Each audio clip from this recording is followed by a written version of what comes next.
7-11. Demikianlah firman Tuhan. Hidup orang Kristen. Kesudahan segala sesuatu sudah dekat. Karena itu, kuasailah dirimu dan jadilah tenang, supaya kamu dapat berdoa. Tetapi yang terutama, kasihilah sungguh-sungguh seorang akan yang lain, sebab kasih menutupi banyak sekali dosa. Berilah tumpangan seorang akan yang lain dengan tidak bersungut-sungut. Layanilah seorang akan yang lain sesuai dengan karunia yang telah diperoleh tiap-tiap orang sebagai pengurus yang baik dari kasih karunia Allah. Jika ada orang yang berbicara, baiklah ia berbicara sebagai orang yang menyampaikan firman Allah.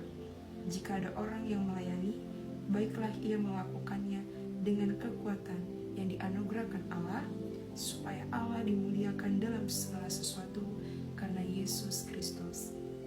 Ialah yang mempunyai kemuliaan dan kuasa sampai selama-lamanya. Amin.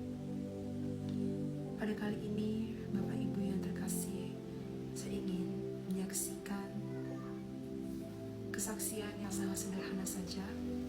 Tetapi sebelum saya bersaksi, saya ingin menyapa terlebih dahulu kepada ketiga pribadi ilahi yang esa yang sudah ada di tengah-tengah dunia ini. Shalom Elohim, salam hormat dan salam kasih kepada Roh Bapa Surgawi, Bapa Yahweh, yakni Bapa Emanuel Agung, Roh Alfa dan Omega, Tuhan Yesus Kristus Pangeran Ilahi, yakni Bapa Aditya Nugrahanto, Roh Kudus dan Roh Kebenaran, mempelainya yang terexcellent dan terelok di hati Bapak Yahweh, yakni Ibu Faye Hamdani. Dan Shalom Elohim juga bagi setiap anak-anak Tuhan Yesus Kristus dimanapun sekalian berada. Ya, Bapak Ibu, yang seperti kita ketahui bahwa Tuhan Yesus Kristus tidak pernah membawa agama apapun ke tengah-tengah dunia ini, tetapi lewat perintah-perintah kudusnya, yakni lewat firman kebenarannya, kita dapat mengetahui apa yang menjadi kehendak Tuhan Yesus Kristus dalam kehidupan kita, yakni kasihilah Tuhan Allahmu dengan segenap hati, jiwa, kekuatan, dan akal budimu. Sembahlah Tuhan di dalam roh dan kebenaran, serta jangan ada ilah lain di hadapanmu. Demikian. Dan lewat judul perikop tadi juga dikatakan hidup orang Kristen.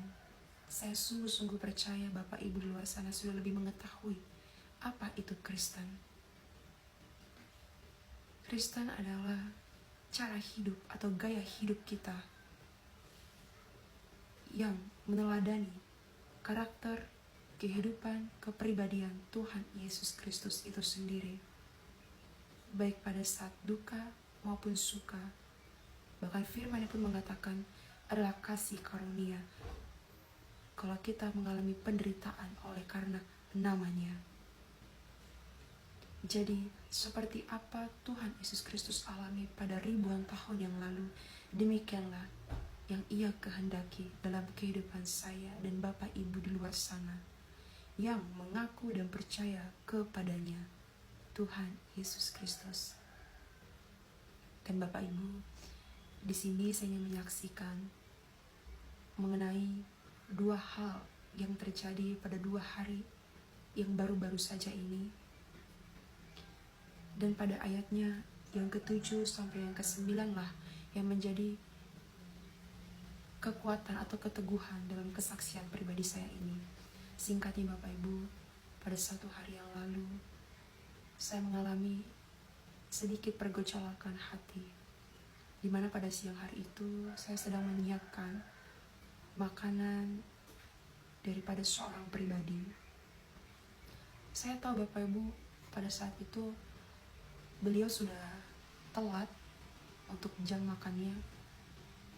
Akhirnya saya menolong untuk menyiapkan nasi dan mengorak-arikan telur yang sudah saya masak Bapak Ibu, sembari membantu mama saya juga. Tetapi ternyata pribadi ini marah, emosi. beliau berkata-kata yang membuat hati saya ini sedih. Tetapi pada saat itu saya menjaga hati saya untuk tidak ternodai dan tidak terpancing dengan emosi beliau. Sekalipun saya menahan air mata saya, karena Bapak Ibu, saya adalah pribadi yang mudah sekali cengeng atau menangis. Lalu saya masuk ke kamar membaca firman, tapi hati saya ini seperti gundah gulana, tidak sejahtera untuk membaca firman kalau saya belum membereskan hati ini. Saya tidak berani dan tidak sanggup membaca firman dengan keadaan hati yang gundah gulana tersebut. Lalu saya berkali-kali saya datang ke hadiratnya, meminta pengampunan atas segala sekiranya ada hati atau perkataan saya yang tidak berkenan kepada Tuhan Yesus Kristus. Dan saya bereskan hal tersebut, Bapak Ibu. Dan saat itu juga saya percaya bahwa itu salah satu proses yang Tuhan izinkan dalam kehidupan saya kepada orang-orang terdekat. Dan pada pagi hari ini juga mengalami hal yang sama. Beliau emosi, marah, tetapi saat itu juga saya mengambil keputusan untuk lebih baik menjaga hati, berdiam, dan tidak membalas setiap perkataan beliau. Dan saya mengetahui jika saya membalas dengan perkataan akan banyak benturan-benturan emosi yang membuat hati ini jadi tidak sejahtera. Sekalipun pada saat itu Bapak Ibu, ada banyak beribu-ribu kata yang ingin saya sampaikan menjadi seperti untuk menolak jawaban beliau. Tetapi saya tidak ingin, karena saya tahu bahwa jika saya membalas perkataan beliau, maka saya gagal menjaga hati saya. Saya juga bersyukur oleh karena pertolongan Roh Kudus-Nya, saya boleh menjaga hati saya. Dan lanjut pada ayat yang ke-7 dikatakan, kuasailah dirimu dan jadilah tenang supaya kamu dapat berdoa. Amin. Dan kedua hal inilah, kuasailah dirimu dan jadilah tenang. Saya selalu belajar untuk menjadikan dua hal tersebut sebagai darah dan daging saya. Karena Bapak Ibu, saya pribadi dalam hal mengenai meminta pengampunan kepada Tuhan Yesus Kristus, saya tidak ingin sembrono atau bermain-main. Maksudnya apa? Saya ingin saat saya datang meminta pengampunan, saya sudah betul-betul membereskan ya Bapak Ibu, sehingga tidak ada satupun akar yang tertinggal. Sehingga pada saat meminta pengampunan kepada Tuhan, maka tidak ada intimidasi, tapi yang ada ketenangan. Jadi mari bagi kita semua, sebelum kita masuk ke dalam hadirat-Nya, kita membereskan terlebih dahulu isi hati kita, baik yang kita sadari maupun yang tidak kita sadari. Roh Kuduslah yang menolong, menguatkan kita. Dan di ayat ke-8 dikatakan, kasihilah sungguh-sungguh seorang akan yang lain, sebab kasih menutupi banyak sekali dosa. Amin. Dan kita tahu hukum terbesar yang Tuhan Yesus ajarkan adalah kasih.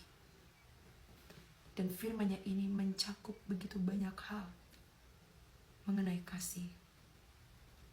Sebab kasih adalah perisai bagi kita orang percaya.